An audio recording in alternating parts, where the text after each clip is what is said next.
Welcome to the newest installment of the Untitled Film Nerd Project. My name is Philip, and joining me as always is Teacher. Hello.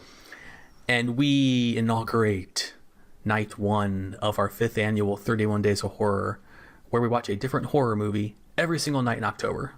Today marks day 1, and our movie for tonight was Mandy.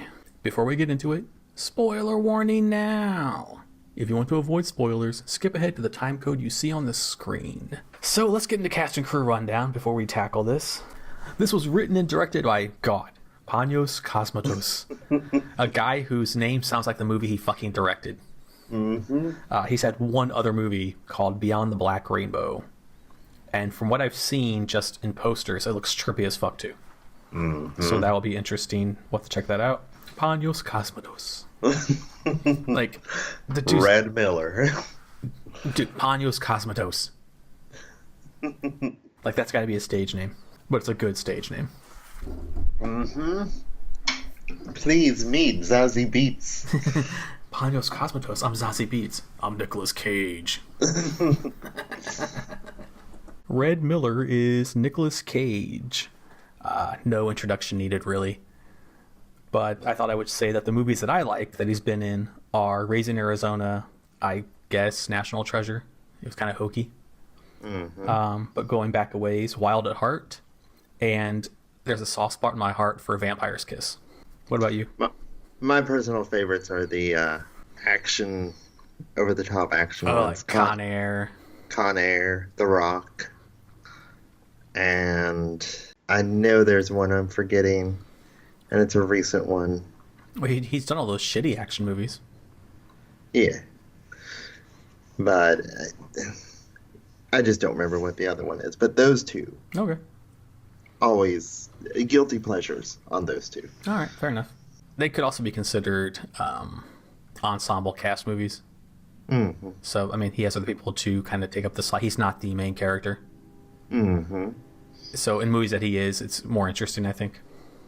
Good and bad. The titular character, Mandy Bloom, is Andrea Riseborough. Here's a train. She is going to be in the new Grudge. I know they were doing a remake of an American remake of Ju-On. Yep. It's horror remake Inception. All right. She has also been in the National Treasure TV miniseries. So we have a little bit of a connection with National Treasure there. And she's been in Birdman, Oblivion, and a movie called Nancy. That sounds really interesting. Okay. And I'm assuming that the train's just going to honk whenever I'm talking, because when I see and then I stop, and it stops. I don't know what's going on with this train. This is really weird. Like, where are you at? Yes. It sounded really close 5 minutes ago. And now it sounds the exact same distance. 5 minutes later. It's like Ghost Train. It's probably like a bunny in the road or something. Squirrel. I don't think the train would care. No, but... If it were a person, then yes. Alright, I can deal with that amount of train. Jeremiah Sand is Linus Roche. He has been in Batman Begins as Thomas Wayne, The Chronicles of Riddick, and I've seen, vaguely remember, the 1994 movie Priest. He was Priest. I don't remember that movie at all.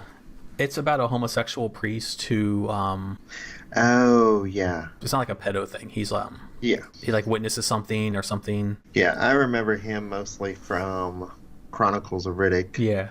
I really liked his character in that, and Law and Order. Yeah, he's been all over Law and Order. Then the chemist is Richard Brake. He has been in 31, which I recognized him from. Kingsman, Hannibal Rising. He was in Game of Thrones in 2014-15 as the Night King, which I thought was pretty cool. He was also in Batman Begins. And he was Billy Nolan's dad in Detention. That's pretty cool, huh? Yeah, I remember that now. Yeah, and many more movies. He's been in a lot of stuff. Carruthers is Bill Duke. That's the guy he went to get the weapons from. Well, the crossbow, at least, before he turned into a blacksmith. Mr. Duke was in The Go-Getter, which is Lou Taylor Pucci's most adorable movie ever. If you haven't seen it, check it out. She's just so fucking cute in it. Okay. The horrible X-Men The Last Stand, aka the movie Halle Berry ruined. And he goes all the way back to Predator and Commando. Yeah, I remember him mostly from Predator. Only other notable person to me was Sister Lucy, because she had a big enough role. She was Lynn Pillet. If I'm saying that wrong, I apologize, but I'm guessing she's French, and that's how it's pronounced. And that's all I have for cast and crew. Unless you have anybody else. I forgot. There was a lot of people. No. Okay. Well, here we go. Let's strap ourselves in. Let's get into our initial thoughts. If you will indulge me, I want to go over the plot of Mandy. Deconstructed. So for everyone out there, Mandy, this is what Mandy's about. So basically, a woman is kidnapped by a religious zealot, took some bad LSD cult. The leader dude tries to mindfuck her into why he should be allowed to rape her. She turns him down by laughing at him. He gets pissed off and just burns her alive. Nick Cage goes on a revenge killing spree. He also takes bad LSD and ends up frying his brain. The end. That is this movie. But then I thought about it. If you think about it, like at the very end, like what happened to him, this is the perfect Nick Cage backstory on why he acts the way he does in movies. This is his origin story. So if you look at it from that point of view, that's pretty fucking awesome. Anytime he overacts, this was set in 1983, it fits.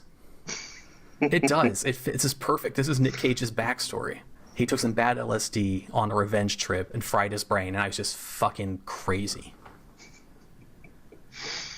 This movie was like David Lynch meets Tarantino, but didn't score A+ on either one of those things, in my opinion. So this is a rare thing where I didn't like it, but I also really fucking liked it. So I'm on that weird scale. What about you? I thought it was a fucking masterpiece. Ooh, dang.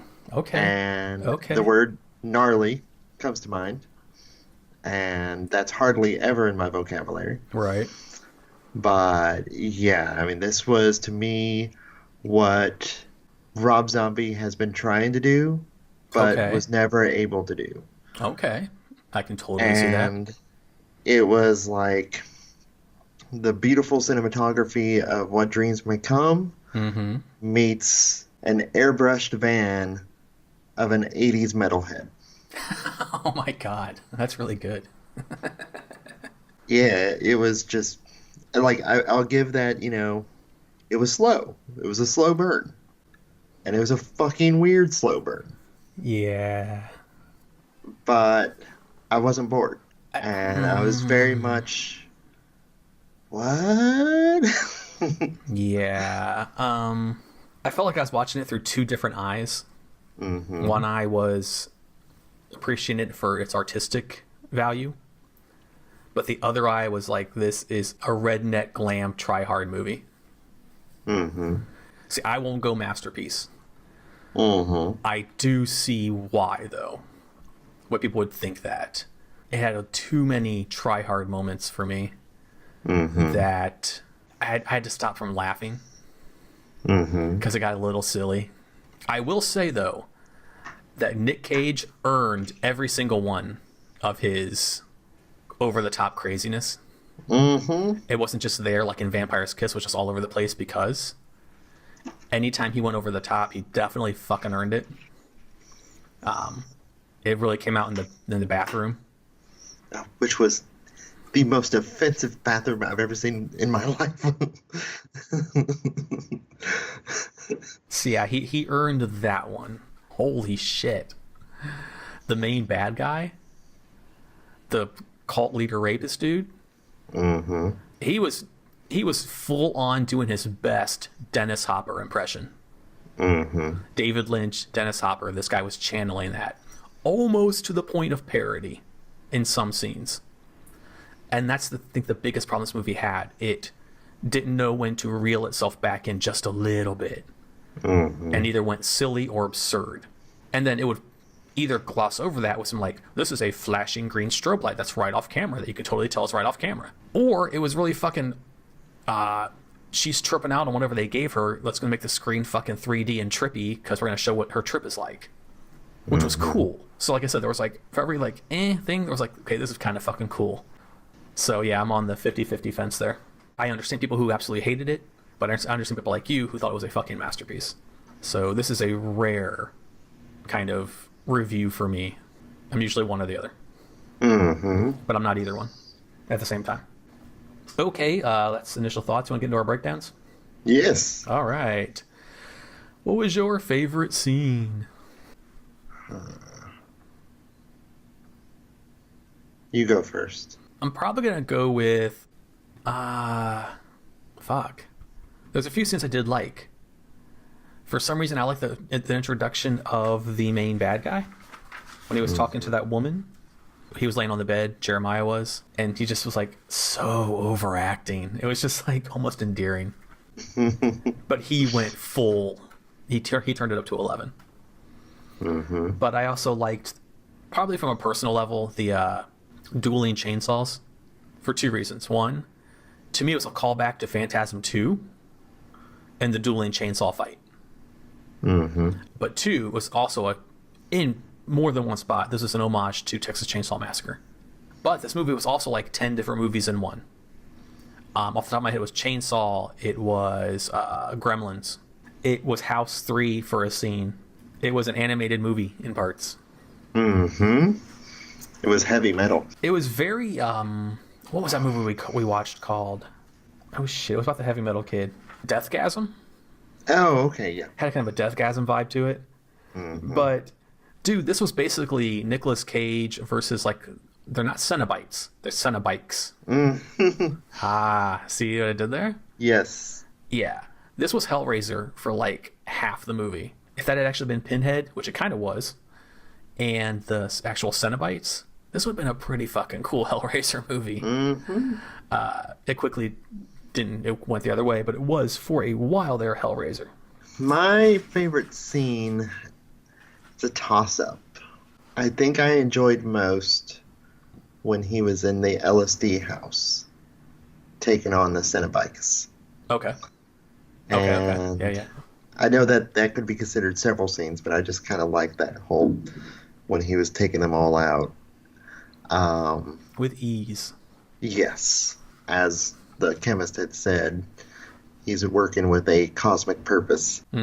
But then also the colors, like when the cult leader Jeremiah first sees Mandy and the world is all of a sudden gone like a reddish pink.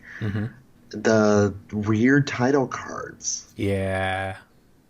I really dug the weird title cards. That's when I started calling it redneck glam. But then also the killing of Jeremiah was extremely satisfying. It was even at 2 hours long, it felt like it came so quickly.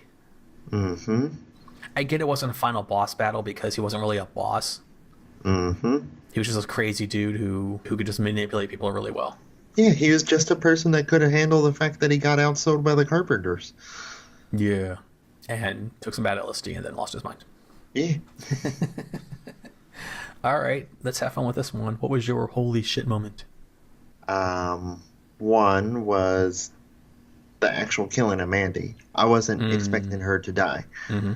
I thought, it was going to be they kidnap her. He goes hunting them down to find out where she's at. But when she died, I was not expecting that. Right. And then the fact that, like, halfway through the movie, we got the actual title of the movie. Yeah. At exactly 1 hour and 15 minutes. Yeah. I wrote it down. So, yeah, that was... I wasn't expecting that. Right on. What were yours? Let's see. What did I take seriously enough for it to be holy shit? Is the question. I don't know.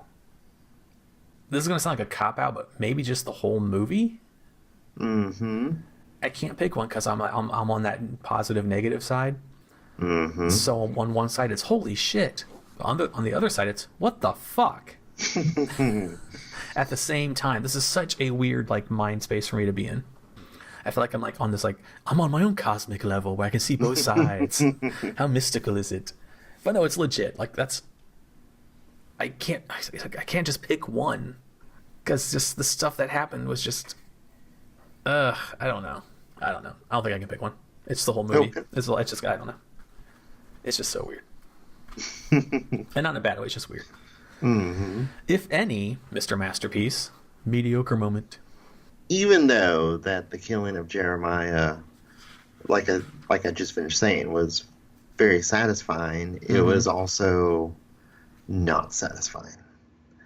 And I could have done with something a little bit like, crushing his skull is pretty violent, but I could have done with something a little bit more violent, like, I was expecting him to dig his thumbs into his eyes. Yeah.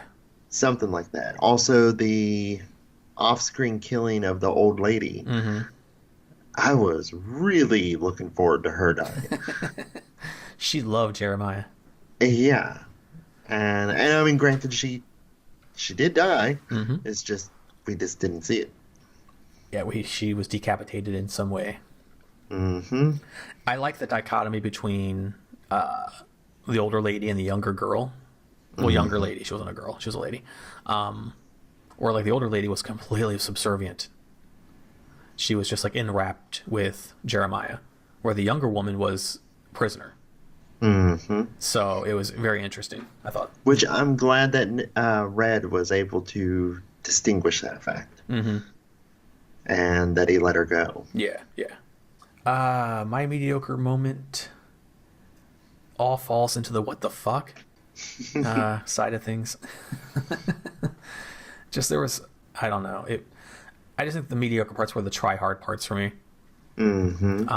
I get, like I said, I get what people liked them, but if I had to choose, that's what it would be. It would just be the bad filters. Some of them felt there for just the sake of being there.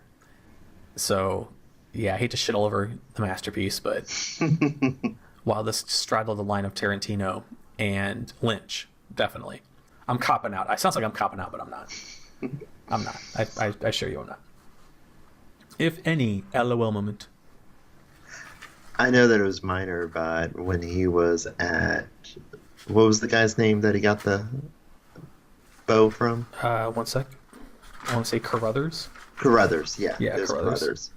When he was at his place, and Carruthers was telling him about the Cinnabikes, and he's like, if you're going to take them on, you got to know that you're going to die.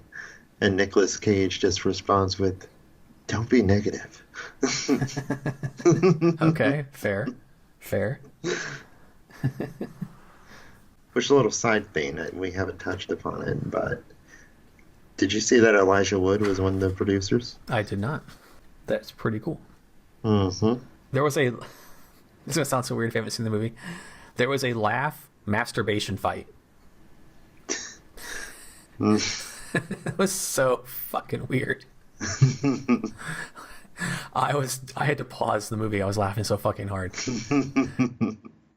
Between Nicolas Cage and another dude. Are you talking about the guy with the knife dick? Yeah. He was masturbating or something, and Nicolas Cage was just laughing at him. That was really fucking funny. That's the funniest fucking part of the movie to me.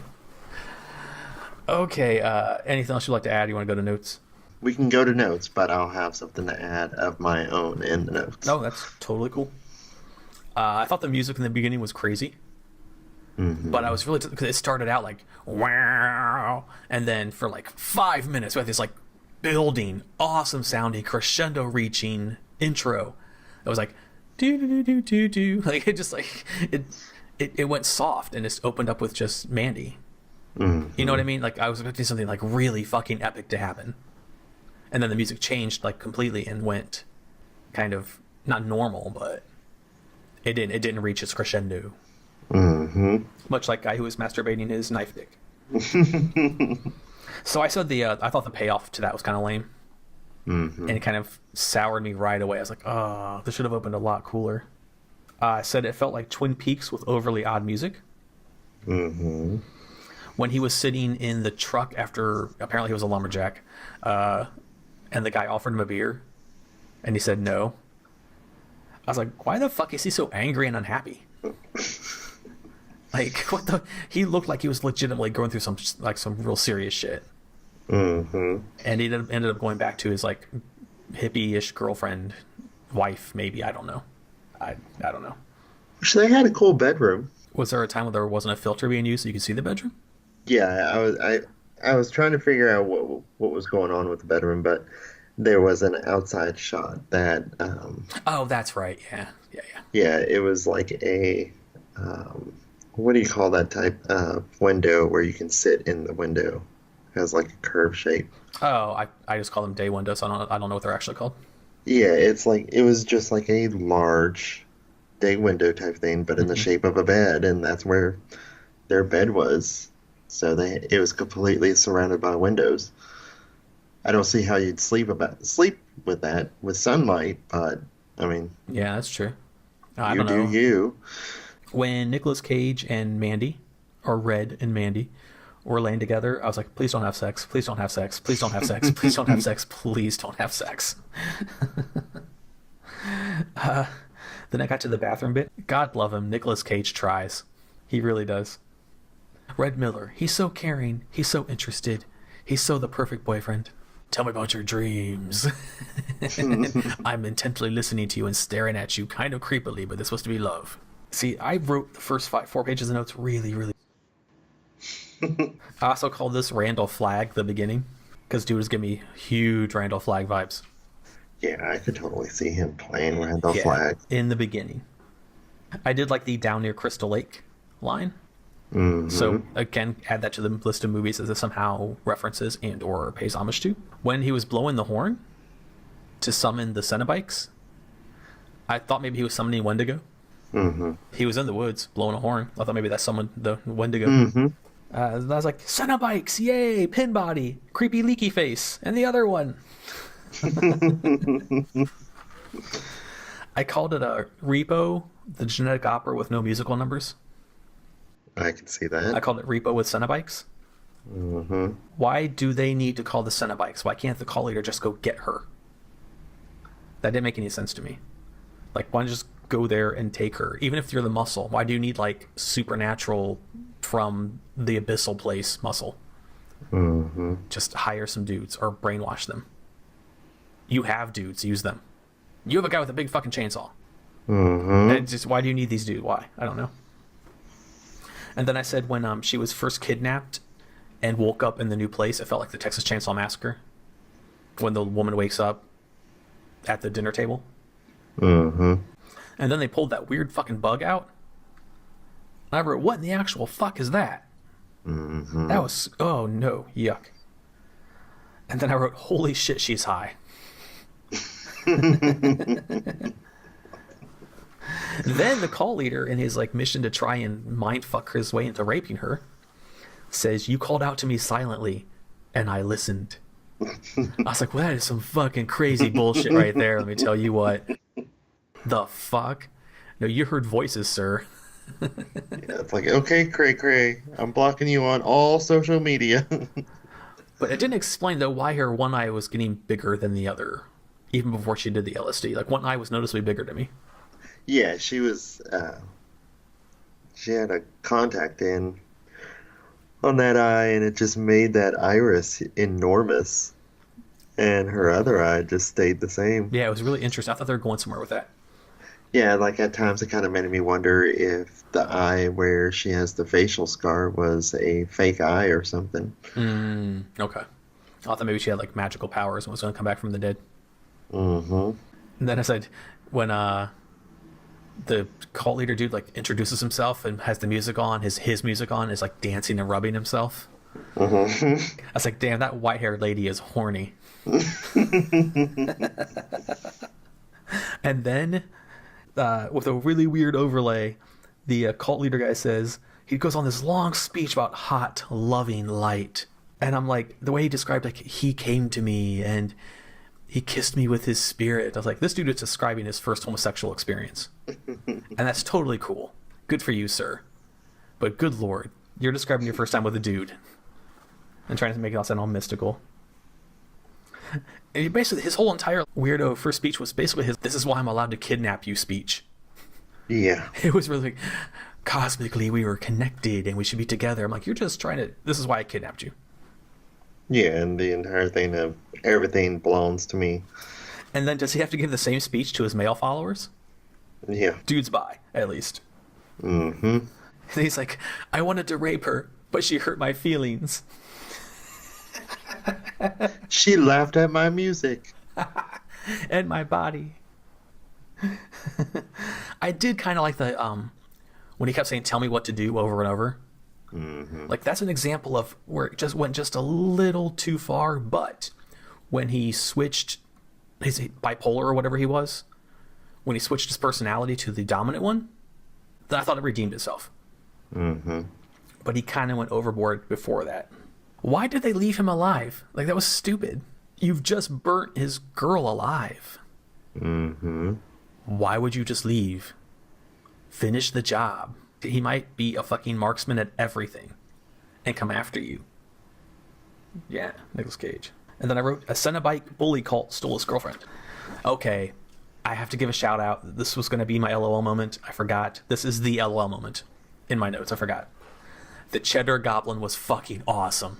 Oh god, that was fucked up. That was so cool. It was puking cheddar cheese on the heads of children. It was fucking amazing. And they were loving it. Oh my god, that was so fucking weird. That was that's like something you could have seen off like WNUF. Yeah, I have LOL written. Oh my fucking god written. I wrote it as Gremlins now. That's why I thought it was Gremlins. You referenced Rob Zombie. I called it a really long Rob Zombie video.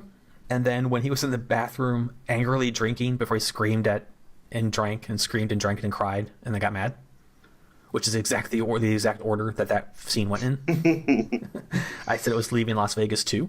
I was thinking, it's like, we've all been there, man. And then I wrote, "This is why he signed up, so he could scream, cry on the toilet." He read that scene and was like, "I'm sold. I'm doing this movie. Let me scream, cry on the toilet."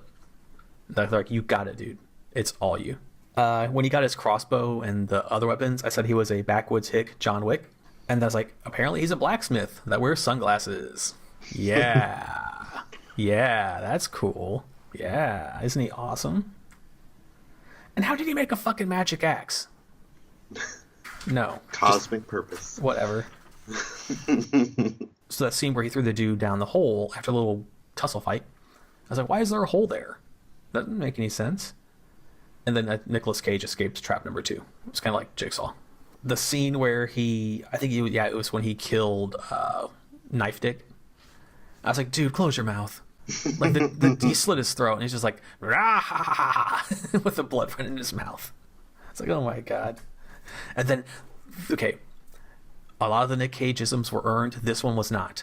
The, "You ripped my shirt! You ripped my shirt!" was Nick Cage at his worst in this movie, in my opinion. And then I was like, oh shit, we have Nicolas Cage on coke. Then he finds his axe and crossbow, and I said, this is like a really, really bloody RPG. Don't drink that globular stuff. Yeah, and jar of LSD. Yeah, and I was like, oh shit, did he just do LSD? I was like, now we have Nick Cage on coke and LSD. Shit. And then he like jumps off the roof, sorta. Mm-hmm. And I was like, what if he died during the fall? That'd be the end of the movie. Or broke his leg. Yeah, you know, people like when people are on LSD or like acid and shit, they just do crazy shit. What if he just jumped off something tall and died? The end. His friend telling him to go north was very vague. Yeah. I don't have a compass. Yeah. So, and there's no sun. Yeah, except when there is at the end. When he drove his four-wheeler into like, when he got caught in the muck, and the camera backed up, it looked like a miniature set. Like a miniature sculpture. It did a few times. If it was, and it was on purpose, okay. If it was, and it was on accident, that's when it got bad for me. I think that's why I'm on that 50-50, because I can't tell if this stuff was intentional or not. It must be great when you put spikes on the road and they line up with the car tires perfectly. This was not a spike chain. This was like spike, and then another group of spikes. And they lined up perfectly in the road. And then he got a weapon upgrade in his RPG to a chainsaw. And then I thought to myself, why is the entire cult fucking separated? They really weren't before. Oh my god, chainsaw fight! I love a fucking chainsaw fight. Old white-haired lady, well, she's not old, like white-haired lady, said she was really trying to sell her vagina and tongue to Red Miller there. Like, holy crap. Yeah. It's like, Grandma, you have delusions of grandeur. Yeah. I mean, I can see some dudes being into her. I got to the point with Jeremiah where he's like, I killed your girl and set her on fire, but I'll suck your dick. Like, those aren't equal. That's not a fair trade, sir. And then he turned into like a bipolar demon golem. I don't kneel to you, kneel to me. And then he popped his head. It's like, oh my god. Haha, and I laughed. Did have like a little like moment where the church was burning, and I was like, you see those pictures of crosses with light shining through it? I was like, what if the light coming from your cross is actually fire?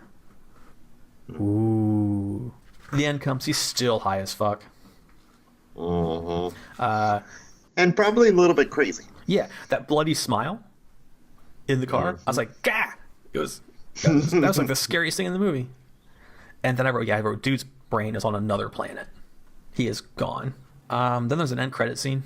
Oh, there was? It's just a shot of like artwork, like a drawing of Nicolas Cage, and I mean, since you loved it, you might see some symbolism in it somewhere. I don't know. And those are all for my notes. My 11 pages of notes, not 12. Anything else you'd like to add? From when my friend had saw it, and they had that nationwide Q&A with the director and cast. Yeah. Some of the things that he told me was, one, Nicolas Cage is a weird dude. Yeah.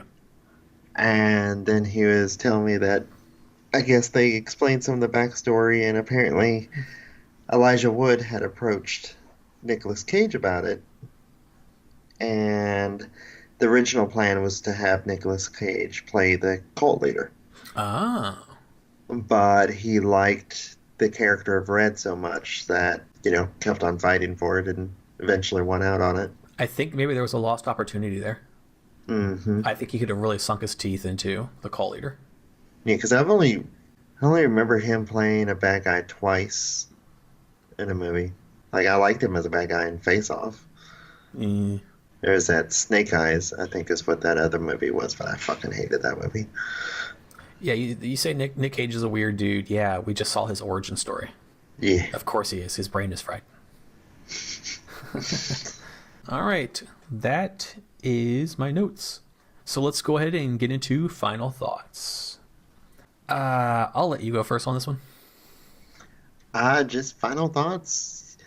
I would recommend this, but I wouldn't recommend this to everyone. Agreed, yeah. There is some people that I know that definitely would not like this at all. Oh, yeah. Agreed. Definitely, yes. Yes. Yes. You're either going to think it's very artistic or very stupid. I'm in the middle. I'm right in the middle. I can see both sides. To go along with what you were saying, I would recommend this to the right person. You're either going to see this as just another weird fucking Nick Cage movie, or like some people are saying, you're going to see this as his comeback. So I don't feel strongly either way. But it's definitely a movie that I can see people being bored if it's so slow.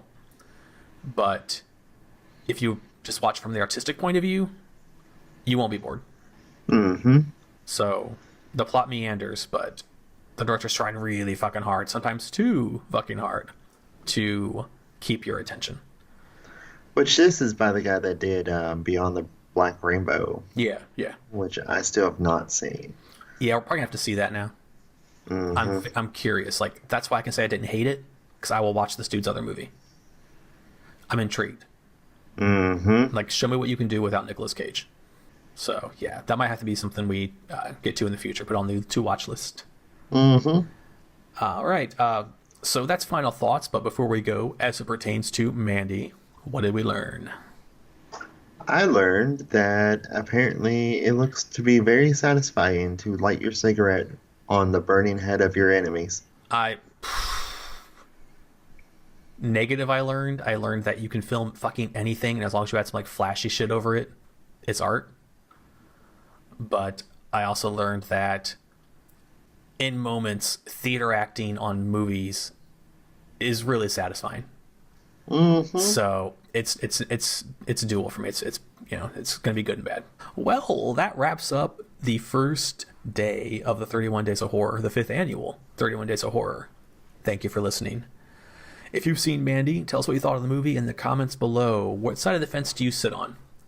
Do you think it was artsy bullshit, or do you think it was artsy masterpiece? To quote TJ. If you like the movie, if you like the movie, please hit the like button. Haha. Maybe that should be my new strategy. If you like the movie, please hit the like button. No, if you like the video, please hit the like button. Share with your friends or cool people who might dig the Vizcast. And please subscribe to the channel, including hitting that notification bell to stay up to date on the newest content. Speaking of, for day 2, we'll be watching the movie Upgrade. So that should be interesting. So, until tomorrow, once again, my name is Philip. And I'm TJ. And we will return tomorrow to talk about Upgrade. Goodbye. Bye.